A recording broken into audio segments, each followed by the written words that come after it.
அவர்கள் நெடுங்காலம் பாழாய் கிடந்தவைகளை கட்டி, பூர்வத்தில் நிர்மூலமானவைகளை எடுப்பித்து, தலைமுறை தலைமுறையாய் இடிந்து கிடந்த பாழான பட்டணங்களை புதிதாய் கட்டுவார்கள். ஏசாயா 61:4.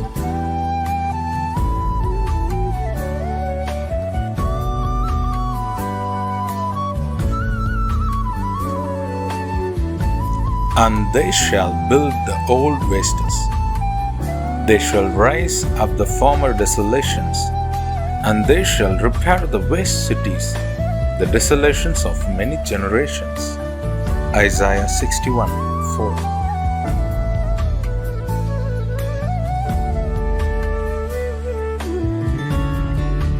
ஆண்டவரும் இரட்சகருமாகிய இயேசு கிறிஸ்துவின் நாமத்தினாலே காட் கூசிஸ் மினிஸ்ட்ரி சார்பாக இணைந்து ஜெபிக்கிற ஊழியர்கள், யூடியூப் சேனல் வாயிலாக செய்தியை கேட்கிற ஊழியர்கள் மற்றும் தேவ பிள்ளைகள் யாவருக்கும் அன்பின் வாழ்த்துக்கள்.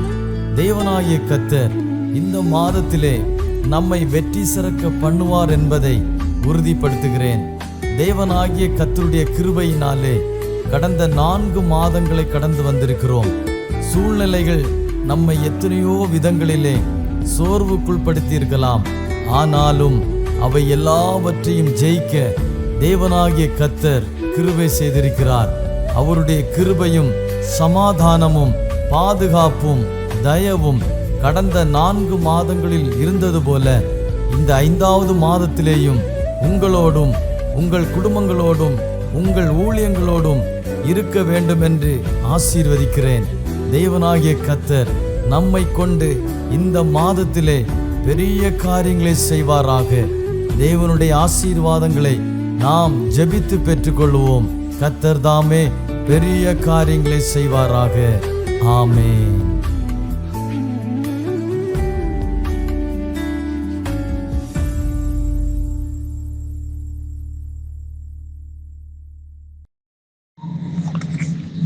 ஆண்டவரும் இரட்சகருமாகின்ற கிறிஸ்து இயேசுவின் அதிபரிசுத்தமுள்ள நாமம் மகிமைப்படுவதாக. இந்த காலை வேளையிலும் காட் கூசிஸ் மினிஸ்ட்ரி சார்பாக உங்களை சந்திப்பதில் நான் மிகவும் மகிழ்ச்சி அடைகிறேன். இன்றைய தியானத்துக்காக ஏசாயா தீர்க்கதரிசியின் புஸ்தகம் 43ஆம் அதிகாரம் 2ஆம் வசனத்தை எடுத்துக்கொள்கிறேன். நீ தண்ணீர்களை கடக்கும்போது நான் உன்னோடு இருப்பேன். நீ ஆறுகளை கடக்கும்போது அவைகள் உன்மேல் புரளுவதில்லை. நீ அக்கினியில் நடக்கும்போது வேகாதிருப்பாய். அக்கினி ஜுவாலை உன் பெயரில் பற்றாது. அன்பானவர்களே, நீங்கள் தண்ணீர்களை கடக்கும்போது ஆண்டவர் உங்களோடு கூட இருப்பேன் என்று சொல்லுகிறார். இந்த தண்ணி என்று சொல்லுகிறது அநேகமாகின்ற பிரச்சனைகள். ஒரு தண்ணீர் நாம் கடந்து ஒரு பாதையிலுடன் நடந்து போக, பாதையில் குறுக்கிடுகின்ற ஒரு தண்ணீர், ஆறோ ஒரு அருவியோ ஏதோ ஒன்று பயங்கரமாய் நமக்கு எதிராக நிற்கலாம். அதுன்னு கூட நாம் கடந்து போக வேண்டும். தண்ணீரில் சரியாக பாதுகாப்பாக போகவில்லை என்றால் ஒரு சின்ன அசம்பாவிதம் நடந்தாலும் மரணம் ஏற்படும். ஆனால் அப்படிப்பட்ட சூழ்நிலையிலும் தேவன் சொல்லுகிறார், அப்படிப்பட்ட மரணகரமான பிரச்சனை போல தண்ணீர்களின் மத்தியில் நீங்கள் ஆயிருக்கும் போது தேவன் சொல்லுகிறார், நீ பயப்பட வேண்டாம். அந்த நெருக்கத்திலும் அந்த பிரச்சனையிலும் அந்த பயங்கரமான பாடுகளிலும் நீ அவிழ்ந்து போவதில்லை. அந்த பிரச்சனையாகிற தண்ணீர் உன்னை சேதப்படுத்துவதில்லை. ஏனென்றால் இந்த ஆண்டவர் சொல்லுகிறார், நீ ஆறுகளை கடக்கும் போது அது உண்மையில் புரளுவதில்லை. புரண்டு வருகின்ற வெள்ளம் அவை கொண்டு போய் அழிப்பேன் என்று புரண்டு வருகின்ற சில பிரச்சனைகள் அநேக வருடங்களாய் நீ சந்தித்து கொண்டிருக்கலாம். அநேக வருடமாய் இந்த பாதையை கடந்து ஜெயிக்க வேண்டும் என்று, இந்த தண்ணீரை கடந்து ஒரு வெற்றியை காண வேண்டும் என்று அநேக ஆண்டுகளாய் நீ முயற்சித்து கொண்டும் இருந்த பிறகும் கூட அதை கடக்க முடியாத சூழ்நிலையில் ஒருவேளை அந்த ஆற்றின் நடுவே தத்தளிக்கின்ற ஒரு அனுபவத்தில் உடைய வாழ்க்கை பிரயாணம் இருந்து கொண்டிருக்கலாம். என் தேவன் இந்த கால வேளையில் உன்னை பார்த்து சொல்லுகிற ஒரு காரியம் உண்டு. அந்த தண்ணீர் உன்னை பொருளுவதில்லை. அந்த தண்ணீரை அடக்கின்ற தேவன், அந்த பிரச்சனையை சாந்தமாக்கிற தேவன், அந்த பிரச்சனையிலிருந்து உன்னை விடுவிக்கிற தேவன், உனக்கு வாக்குத்தத்தம் செய்ததை நிறைவேற்ற வல்லமை தேவன் சொல்லுகிறார். அந்த தண்ணீர்கள் உன்னை அழிக்காதபடி, அந்த தண்ணீர் உன்னை புரட்டி போடாதபடி, அந்த தண்ணீரில் நான் இருப்பேன் என்று கர்த்தர் சொல்லுகிறார். அன்பானவர்களே, நீங்கள் எந்த சூழ்நிலையிலும் எந்த பிரச்சனையாக இந்த தண்ணீர் நடுவே நீங்கள் நின்று கொண்டிருந்தாலும் அவைகள் உங்களை என்னை அழிக்காதபடி நம்மளை பாதுகாக்கிற தேவன், ஜீவனுள்ள தேவன் இயேசு கிறிஸ்து அவர் சொல்லுகிறார், நீ ஆறுகளை கடக்கும் போது அவைகள் உன்மேல் புரளுவதில்லை.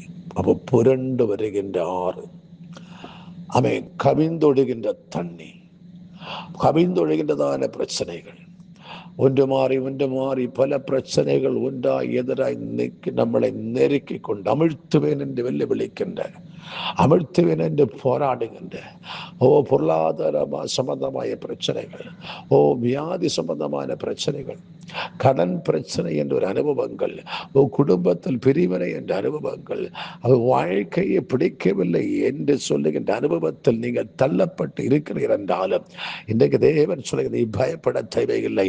இந்த சூழ்நிலையை இயேசு மாற்ற போகிறார். இன்றைய இந்த பிரசங்கம் நீங்கள் கேட்கும் போதே ஒரு புதிய வழியை திறந்து அவை தண்ணீர்கள் நடுவிலிருந்து உங்களை தூக்கி கரை சேர்க்கிற தேவன் உங்களோடு கூட இருந்து ஜெயம் தரப்போகிறார். இந்த பிரசங்கத்தை நீங்கள் கேட்கும் போதே, இந்த வார்த்தையை விசுவசிக்கும் போதே உங்களோட வாழ்க்கையில் அற்புதம் சம்பவிக்க போகிறது. அநேக நாளுகளை தாண்ட முடியாத, அநேக நாளுகளை பெற்றுக்கொள்ள முடியாத சில நன்மைகளை, சில ஆசீர்வாதங்களை, சில வழிகளை, புதிய வாசல்களை நீங்கள் அடைந்து ஜெயமெடுக்க போகிறீர்கள். என் தேவனுடைய வாக்குத்தத்தத்தை நீங்கள் பெற்றுக்கொள்ளப் போகிறீர்கள். வேதாகமத்தில் என்ன வாசிக்கும் போது தேவனுடைய மனுஷனாகின்ற மோசையை குறித்து நாம் கற்றுக்கொள்ளுகிறோம். மோசை பிறக்கின்ற காலகட்டத்திலே மோசைக்கு சோதனையின் காலகட்டமாக தான் மோசை பிறந்தார். மோசையின் பிறப்பின் காலகட்டத்தில் அந்த நாட்களில் அந்த தேசத்தின் ராஜா பார்வோன் ராஜா எபிரேய பிள்ளைகள் அல்லது யூத பிள்ளைகள், ஆண் பிள்ளைகள் பிறந்தால் அவர்களை நைல் நதியில் போட்டு கொலை செய்ய வேண்டும் என்று சட்டம் ஏற்றியிருந்தான். அந்த குடும்பத்தில் எபிரேய பிள்ளைகள் பிறந்தால் அவருடைய தாய் தகப்பன்மார் பிள்ளைகளை தண்ணீர் போட்டு கொலை செய்ய வேண்டும் என்று சொல்லியிருந்தார்கள். அந்த காலகட்டத்தில் தான் மோசே பிறந்து 3 மாச காலம் தன்னுடைய தாய் தகப்பனால் வளர்த்தப்பட்டு 3 மாசம் தகுந்த போது ஒரு நாணல் பெட்டியில் வைத்து அந்த நதியிலே அந்த குழந்தையை வைத்து விடுகிறார்கள். எந்த ராஜா யூதா பிள்ளைகள் சாக வேண்டும் என்று கொலை செய்யப்படும் என்று கட்டளையிட்டாரோ, அதே ராஜாவுடைய அரண்மனையிலிருந்து ராஜாவோட மகள் நைல் நதியிலே குளிக்கும்படியாக நாம் நீராடும்படியாக கடந்து வரும்போது தன்னை தோழிமார்களை அனுப்பி அந்த தண்ணீரில் வந்து கொண்டிருக்கிறதான மோசை அல்லது அந்த நாணல் பெட்டி எடுத்துக்கொண்டு வா என்று சொன்னார்கள். அந்த ராஜாவுடைய மகள் அப்படியே தன்னுடைய தாதிமார்கள் போய் இதை எடுத்து கொண்டு வந்து ராஜகுமாரித்தை கொடுக்கும் போது அவள் அதை திறந்து பார்க்கும்போது அழகான எபிரேய பிள்ளை என்று கண்டு கொண்டார். அவளுடைய மனம் இரக்கமற்று அதை வளர்த்தும்படியாக ஒரு வளர்ப்பு தாய் தன்னுடைய சொந்த தாயினிடத்தில் கொடுக்கிறார். தேவ பிள்ளையே, எந்த விஷயம் நம்மளை தகர்க்கும் என்றும் நாம் இனி நிலைநிற்க முடிய அழிந்து போவோம் என்றும் நீங்கள் சிந்தித்துக் கொண்டிருக்கிறீர்களோ, அந்த விஷயத்தில் நீங்கள் எதிர்பாராத எதிர்வினையான அனுபவத்தில், எதிர்மறையான அனுபவத்தில் நடத்ததேன் வல்லவராயிருக்கிறார். ஒரு நிமிஷத்தினுடைய வாழ்க்கையை மாற்ற உனக்கு அற்புதம் செய்ய இயேசுவினால் முடியும். ஆனபடியும் நம்பிக்கை விட்டு விடாதிருங்கள். அவை எங்கே நாம் அழிந்து போவோம் என்று சத்துருக்களும் மனுஷனும் அழிக்க பார்த்தானோ அதே இடத்தில் உங்களை தலைநிமிர வைக்கின்ற ஒரு தெய்வம். மோசே அழிந்து போக வேண்டும் என்று தண்ணீரில் அவன் சாகடிக்கப்பட வேண்டும் என்று இருந்த அந்த சூழ்நிலையில் தேவன் மோசையை உயிரோடு பாதுகாத்தார். 40 ஆண்டுகள் பார்வோன் அரண்மனையில் வாழும்படி கர்த்தர் கிருபை செய்தார். அந்த ராஜா போஜனங்களை நன்மைகளை கொடுத்தார். 40வது வருஷத்தில் அங்கிருந்தும் வனாந்திரத்தில் போய் 40 வருஷம் வனாந்திரத்தில் தேவன் நடத்தினார். அவன் 80வது வயசத்தில் தேவன் மோசை அழைத்து எகிப்திலே பார்வோன் ராஜாவினிடத்தில் அனுப்பி தன்னுடைய ஜனங்களை விடுதலையாக்கி கொண்டிரும்படி ஒரு தலைவன் தலைவனாக மோசையை தேவன் ஏற்படுத்தினார். அங்கிருந்த மோசை தன்னுடைய ஜனத்தை அடிமதகத்தில் நின்று விடுவித்து கொண்டு வரும்போது, செங்கடலுக்கு அருகே வரும்போது, திரும்பவும் அந்த பார்வோனும் ராஜாவும் சேனைகளும் இஸ்ரவேல் ஜனங்களை விடமாட்டேன் என்று பின்தொடர்ந்து வரும்போது, இஸ்ரவேல் ஜனங்களை பிடிக்க வரும்போது, மோசே தன்னுடைய கரத்தை செங்கடலுக்கு நேராக நீட்டபடி கர்த்தர் சொன்ன போது தன்னுடைய கரத்தை நீட்டினார். அந்த நிமிஷத்தில் தேவன் ஒரு காற்றை அனுப்பி அந்த காற்றினால் சமுத்திரம் ஒதுங்கும்படி செய்து அதை வறண்டு போக பண்ணினார். ஜலம் பிரிந்து போயிற்று என்று யாத்திராகமம் 14:21 வாசிக்கிறோம். எந்த கரங்கள் உயிரோடு இருக்கக்கூடாது, தண்ணீரில் அமிழ்ந்து மாண்டு செயலற்று போக வேண்டும் என்று ராஜாவும் அதிகாரிகளும் சூழ்நிலைகளும் பிரமாணங்களும் எதிராக இருந்தபோது, அதே மோசையுடைய கரத்தை கொண்டு இப்போது தேவன் செங்கடலை 2வது பிளந்து மாற்றும்படி ஒரு அதிகாரமுள்ள கரமாக மோசையின் கரத்தை இயேசு மாற்றினார். அந்த தேவன் இன்றைக்கும் ஜீவிக்கிற தேவனாக உங்களோடு சொல்லுகிறார், நீங்கள் பயப்படாதீர்கள், ஆண்டவர் உங்களோடு கூட இருக்கிறார். எந்த நெருக்கத்திலும் பிரச்சனையிலும் நீங்கள் அமிழ்ந்து போகாதபடி உங்கள் ஜீவனை பாதுகாத்து உங்களுக்கு நன்மைகளை தந்து உங்களுக்கு தருவேன் சொன்ன அந்த வாக்குத்தத்தத்தை நீங்கள் அனுபவிக்கும்படி கர்த்தர் உங்களுக்கு கிருபை செய்ய போகிறார். அவை இனி தாமதமின்றி தடையின்றி நீங்கள் அதை அனுபவிக்க போகிறீர்கள். இஸ்ரவேல் ஜனங்களுக்கு ஒரு வாக்குத்தத்த கானான் தேசத்தை சொன்னார். அந்த கானான் தேசத்தை சுதந்தரிப்பதற்கு பிரயாணப்பட்டு வரும்போது அநேக தடைகள், அநேக பிரச்சனைகள், அநேக வனாந்தர அனுபவங்கள், வறுமையான அனுபவங்கள், கசப்பான அனுபவங்கள் வந்தது. ஆனாலும் தேவன் அதில் அவர்களை கைவிடவில்லை. அதையெல்லாம் தாண்டி கானானுக்குள் பிரவேசித்து அந்த பாலும் தேனோடுகிற தேசத்தை அனுபவிக்க ஆண்டவர் கிருபை செய்தது போல உங்களுக்கு சொன்ன வாக்குத்தத்தம், உங்களுக்கு சொன்னதான தேவனுடைய ஆலோசனைகள் அது நிறைவேற நிச்சயம். அது இனி தாமதியாது வரும். ஆண்டவர் சொல்லுகிறார், நான் அந்த பிரச்சனைகள் நடுவே இறங்கி வந்து தடைகளை பிளந்து மாற்றி உனக்கு செய்வேன், உனக்கு தருவேன் என்று சொன்ன நன்மைகளை தருவேன் என்று கர்த்தர் சொல்லுகிறார். அதை நீங்களும் நானும் கண்டு கேட்டு அனுபவிக்க போகிறோம். அந்த ஜீவனுள்ள தேவன் சொல்லுகிற காரியம், நீ தண்ணீர்களை கடக்கும் போது அது உன்மேல் பொருளாகும். இங்கே மோசையினுடைய கருத்திலுட இஸ்ரவேல் ஜனங்கள் அக்கறைப்பட்டு போனார்கள். அந்த ஜலம் சுமந்த சமுத்திரம் 2ஆய் பிளந்து மாறி 2 குவியலாக இந்த ஜனங்களுக்கு பதிலாக நின்றது போல, எவர்கள் அல்லது எந்த பிரச்சனை உங்களை அழிக்கும் என்று எதிர்த்து நின்றதோ அதே பிரச்சனை உங்களுக்கு பாதுகாவலாய், அதே விஷயம் உங்களுக்கு ஆசீர்வாதமாய், அதே நபர்கள் உங்களுக்கு அனுகூலமாய் கர்த்தர் மாற்றப் போகிறார். இது தேவனுடைய திட்டம், இது தேவனுடைய கிரியைகள், அது நம்முடைய வாழ்க்கையிலே நடக்க போகிறது. அப்போது அவர் சொன்னார், நீ இங்கே நான் வாசிக்கும் போது, நீ தண்ணீர் நடக்கும் போது அது உன்னை கவிழ்வதில்லை, நீ அக்கினியில் நடக்கும் போது அது நீ வெந்து போவதில்லை, அக்கினி சோலை உன் பேரில் பற்றான். இங்கே தானியேல் தீர்க்கதரிசன புஸ்தகம் 3ஆம் அதிகாரம் 24-27 நான் வாசிக்கும் போது, அங்கே நேபுகாத்நேசர் ராஜா சாத்ரக், மேஷக், ஆபேத்நேகோ என்ற 3 வாலிபர்களை, யூதா வாலிபர்களை அல்லது எபிரேய வாலிபர்களை அவர் அக்கினி சூளையிலே எடுத்து போடுகிறார். ராஜா நிறுவனதான அந்த சுரூபத்தை அல்லது விக்கிரகத்தை இவர்கள் நமஸ்கரியாதனாலே ராஜா போட்ட சட்டத்தின்படி அவர்கள் அக்கினியில் எடுத்தறியப்படுகிறார்கள். அவர்களை அந்த தீச்சூளையிலே எடுத்து போடும்போது, எடுத்துக்கொண்டு போட்ட அவருடைய வேலைக்காரன் தீயில் அழிந்து போகிறார். ஆனால் இவர்கள் தீக்குள்ளே எந்த சேதமின்றி உலாவுகிறதை நேபுகாத்நேசர் ராஜா பார்க்கிறார். அவர் பார்க்கும்போது மந்திரிகளை அழைத்து சொல்லுகிறார், நான் 3 நபர்களை அல்லவா கட்டப்பட்டவளாய் தீயில் போட்டோம் என்று கேட்கிறார். மந்திரிகள் சொல்லுகிறாம் என்று சொன்னார், 3 பேர் தான். ஆனால் ராஜா சொல்கிறார், இப்போது நான் தீச்சூளைக்குள்ளே 4 பேர்களை காண்கிறேன். அவர்கள் கட்டவிழ்க்கப்பட்டவர்களாய் அக்கினியில் உலாவுகிறதை பார்க்கிறேன். 4வது நபர் தேவகுமாருடைய சாயலுக்கு ஒத்திருக்கிறார் என்று நேபுகத்நேசர் சொல்லுகிறார். அன்பான தேவ பிள்ளையே, அங்கே 3 பேர் எடுத்தறிந்த இடத்தில் 4வதாய் ஒருவர் இறங்கி வந்தவர் தான் ஆண்டவராக இயேசு கிறிஸ்து.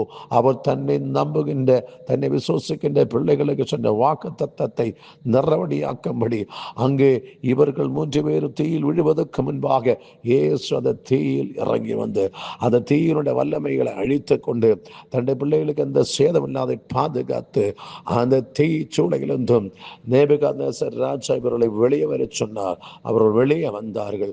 அவர்கள் வெளியே வந்த போது இந்த தீ சூளையிலிருந்து இவர் வேகாதபடி, அக்கினி மனம் போல் இல்லாதபடி, இவருடைய வஸ்திரங்கள் சேதப்படாதபடி, எந்த காயங்களோ பலகீனம் இல்லாதபடி இவர்கள் பாதுகாக்கப்பட்டதை கண்ட நேபுகாத்நேசர் ராஜா சொன்னார், இவர்களுடைய தேவனே தேவன், இவருடைய தேவனை ஆராதிக்க வேண்டும் என்று அவன் தீர்மானிக்கிறான்.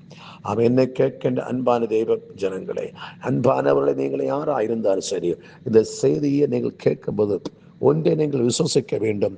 ஆண்டவரை இயேசு கிறிஸ்துவை நீங்கள் விசுவசித்தால், அவர் சொல்லுகின்ற வார்த்தைகளை நம்புகிறானால் அவர் சொல்லுகிறபடி உங்களுக்கு ஆகும். ஏனென்றால் என் தேவன் சொல்ல ஆகும், அவர் கட்டளையிட நிற்கும்.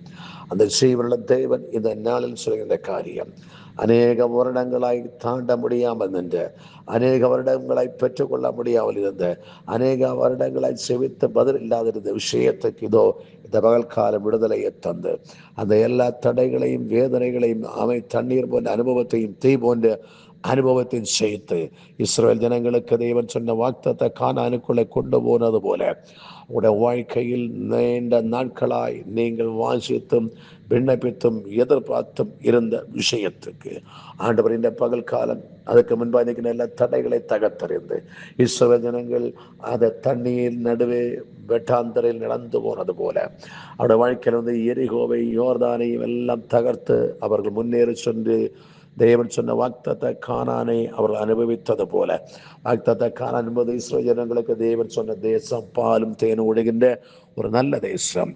ஒரு காலகட்டத்தில் அடிமையாக்கப்பட்ட இடத்துல சுதந்திரம் இல்லை, வருமானம் இல்லை, ஆரோக்கியம் இல்லை, நல்ல உணவு இல்லை, வஸ்திரம் இல்லை, நல்ல வீடு இல்லை. அப்படிப்பட்ட சூழ்நிலை மாற்றிக்கொண்டு நல்ல வீடுகளை, வஸ்திரங்களை, வேலைகளை, வருமானங்களை தந்து நல்ல உயர்ந்த அனுபவத்தினுள் நடத்துகின்ற ஒரு வாக்தத்த கானான், வாக்தத்த நன்மைகள், வாக்தத்த ஆசீர்வாதங்கள், வாக்தத்த வேலைகள், வாக்தத்த வழிகள், முகாந்தரங்கள் அவர் நமக்கு திறந்து தரப்போகிறார். இதுவரையும் நீங்கள் செவித்துக் கொண்ட விஷயத்துக்கு ஆண்டவர் பதிலை தந்து ஆசீர்வதித்து உங்கள் மேல் சமாதானத்தை வர்த்திக்க பண்ண போகிறார். அது தேவன் சொல்லுகிறார். எப்படி மோசே யாத்ராகம புஸ்தகத்திலே 14ஆம் அதிகாரம் 13ஆம் வசனத்தை நான் வாசிக்கும் போது இப்படி அவங்க வாசிக்கிறோம். அப்பொழுது மோசே ஜனங்களை நோக்கி, பயப்படாதிருங்கள், நீங்கள் நின்று கொண்டு இன்றைக்கு கர்த்தர் உங்களுக்கு செய்யும் ரட்சிப்பை பாருங்கள். இன்றைக்கு நீங்கள் காண்கின்ற எகிப்தியரை இனி என்றைக்கும் காண மாட்டீர்கள். ஆம் தேவ பிள்ளைகளே, என்னை கேட்க அன்பானவர்களே, நீங்கள் இது நாள் வரைக்கும் கண்டும் கேட்டும் இருந்த அந்த பிரச்சனை, அந்த போராட்டங்கள், அந்த பிரயாசங்கள், இதிலிருந்து நான் எப்படி முன்னேறுவேன் என்று இருந்த அனுபவம் எல்லாம் கர்த்தர் மாற்றப் போகிறார். இனி அந்த பிரச்சனை, அந்த தடை உங்களை வாழ்க்கையில் இன்றைக்கு விடாதபடி தேவன் சொன்ன வாக்தத்தத்தை அனுபவிக்க போகிறீர்கள். இஸ்ரவேல் ஜனங்களுக்கு தடையாயிருந்த எகிப்தியன், தடையாயிருந்த பார்வோனும் அவருடைய சேனையை தேவன் அன்றைய தினமே செங்கடலை அமிழ்த்து கொண்டு என்றென்றைக்குமாய் ஒரு விடுதலையை தன்னுடைய ஜனமாகிய இஸ்ரவேலுக்கு கொடுத்தது போல உங்களுடைய ஜீவியத்தில் இதுவரைக்கும் பின்தொடர்ந்து வந்த எல்லா பிரச்சனையிலிருந்தும் உங்களை கர்த்தர் இன்றைக்கு விடுதலையாக்குகிறார். அவர் சொல்லுகிறார், நான் உனக்கு முன்பாக கடந்து போய் கோடலானவை சபையாக்கிறேன். நீங்கள் இனி தண்ணீரிலும் தீயிலும் இருக்க மாட்டீர்கள். அப்படி என்றால் தண்ணீர் போல மிதக்கின்ற பிரச்சனைகள், தீ போல வேதனை உள்ள அனுபவங்கள் எல்லாவற்றையும் விடுவித்து சமாதானமும் சந்தோஷம் உள்ள வாக்தத்தம் செய்த நன்மைகளை, பொருளாதார நன்மைகளை, ஆவிக்குரிய நன்மைகளை, வியாதியிலிருந்து சுகத்தை, சமாதானத்தை தந்து கர்த்தர் நடத்தும்படி பிரியப்படுகிறார். அந்த தேவனுடைய வார்த்தைக்கு முன்பாக நம்மளை ஒப்பு கொடுத்து நாம் விசுவசிப்போம், செவிப்போம், நிமிஷ கண்ணுகளை அடைப்போம். மகா பரிசுத்த சர்வவல்லமையுள்ள நல்ல தெய்வமே, நாங்கள் ஆறுகளை நடக்கும்போது எங்களோடு கூட இருக்கிறவர், அக்னிகளோடு ஆயிருக்கும் போதும் அதில் இருந்த போகாதபடி எங்களோடு கூட இருந்து எங்களை தப்புவிக்கிற தேவன், இந்த நாளில் எங்களுடைய ஜீவியத்தில் ஒரு மாற்றத்தை தந்து எல்லா பிரச்சனைகளுடைய பரிகாரம் செய்து வாக்குத்தத்தம் செய்து நன்மைகளை ஆசீர்வாதங்களை எங்களை பெற்று முன்னேற இந்த பகல் கால நீர் எங்களுக்காக இறங்கி வந்திருக்கிறபடியா ஸ்தோத்திரம். இந்த வார்த்தையின்படி எங்களை ஒருவருக்கும் செய்து எங்களை ஆசீர்வதியும் இயேசுவின் நாமத்தில் பிதாவே, ஆமென், ஆமென்.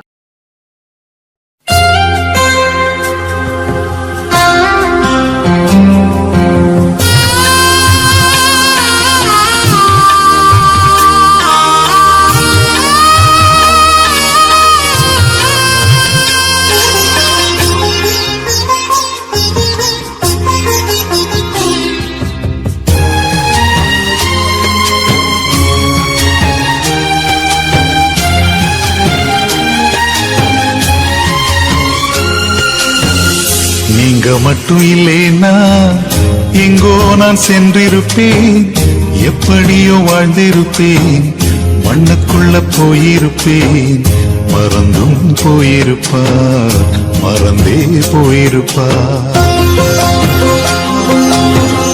நீங்க மட்டும் இல்லேனா எங்கோ நான் சென்றிருப்பேன், எப்படியோ வாழ்ந்திருப்பேன், மண்ணுக்குள்ள போயிருப்பேன், மறந்தும் போயிருப்பார், மறந்தே போயிருப்பார். நீங்க மட்டும் இல்லேனா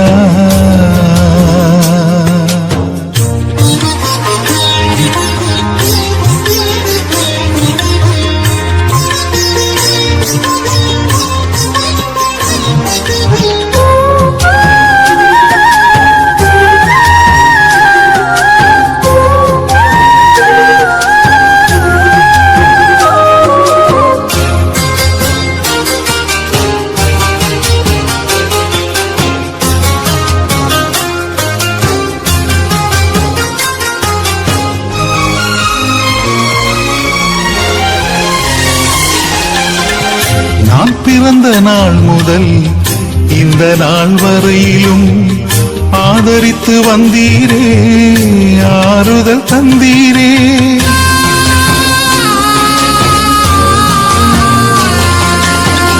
நான் பிறந்த நாள் முதல் இந்த நாள் வரையிலும் ஆதரித்து வந்தீரே, ஆறுதல் தந்தீரே. எப்படி சொல்வேன், என்னென்ன சொல்வேன் நீ செய்ததை, 1 2 3 என்று எண்ண முடியாதே. எப்படி சொல்வேன், என்னென்ன சொல்வேன் நீ செய்ததை, 1 2 3 என்று எண்ண முடியாதே. நீங்க மட்டும் இல்லேனா எங்கோ நான் சென்றிருப்பேன், எப்படியோ வாழ்ந்திருப்பேன், மண்ணுக்குள்ள போயிருப்பேன், மறந்தும் போயிருப்பார், மறந்தே போயிருப்பார். நீங்க மட்டும் இல்லேனா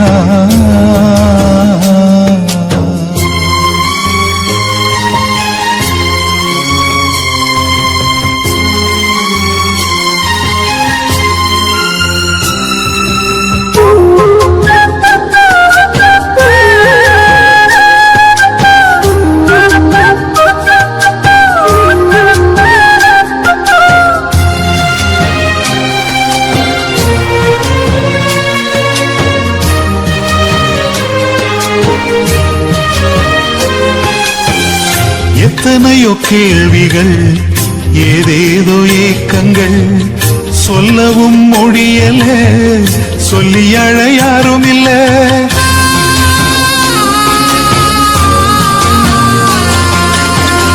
எத்தனையோ கேள்விகள், ஏதேதோ ஏக்கங்கள், சொல்லவும் முடியல, சொல்லி அழ யாரும் இல்ல. எப்படி சொல்வேன், எல்லாவற்றையும் நீர் மாற்றி நீர் நிம்மதி தந்து நித்தம் நடத்தி வாழ வைக்கின்றீர். எப்படி சொல்வேன், எல்லாவற்றையும் நீர் மாற்றி நீர் நிம்மதி தந்து நித்தம் நடத்தி வாழ வைக்கின்றீர். நீங்க மட்டும் இல்லேனா நான் சென்றிருப்பேன், எப்படியோ வாழ்ந்திருப்பேன், மண்ணுக்குள்ள போயிருப்பேன், மறந்தும் போயிருப்பார், மறந்தே போயிருப்பார். நீங்க மட்டும் இல்லேனா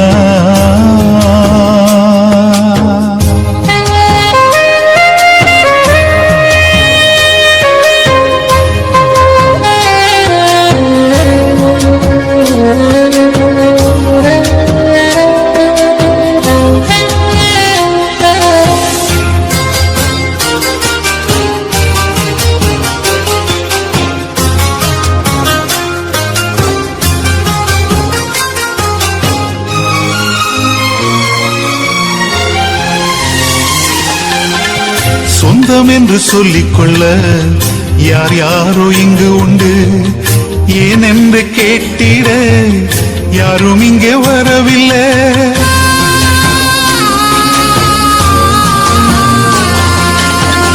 சொந்தம் என்று சொல்லிக்கொள்ள யார் யாரோ இங்கு உண்டு, ஏனென்று கேட்டிட யாரும் இங்கே வரவில்லை.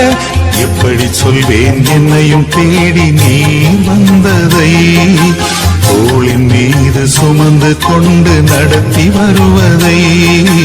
எப்படி சொல்வேன் என்னையும் தேடி நீ வந்ததை, தோளின் மீது சுமந்து கொண்டு நடத்தி வருவதை.